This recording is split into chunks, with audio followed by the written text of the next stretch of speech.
नमस्कार, मी सौ वैशाली प्रभाकर वैद्यकार, प्रभारी मुख्याध्यापिका, जिल्हा परिषद उच्च प्राथमिक शाळा पिंपळडोळी, पंचायत समिती पातूर। मी सरांच्या अकोला केंद्राला व्हिजिट दिली। माझ्या शाळेतले जाधव सर होते, त्यांचा अनुभव पाहून मग मी सरांच्या सेंटरला गेली आणि मला ऍसिडिटीचा भयंकर त्रास होता। खाल्लेलं बिलकुल असं उलटी व्हायची, पण मी सरांच्या सेंटरला गेली आणि तिथे माझी समस्या मांडली। मला ऍसिडिटी तर फरक पडलाच पडला, पण माझ्या मानेची एक पूर्ण नस लागलेली असायची आणि खांदा दुखायचा। तिथे सरांनी त्यांच्या परीने माझ्यावर ट्रीटमेंट केली। माझा त्रास समूळ नष्ट झाला।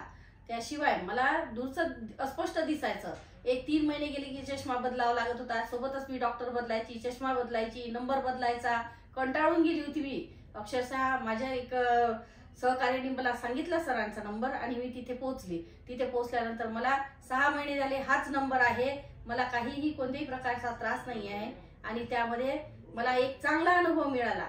तरीही डोळ्यांबद्दल आयुर्वेदात खूप काही विशेष आहे।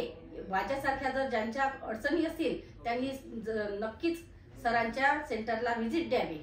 नमस्कार।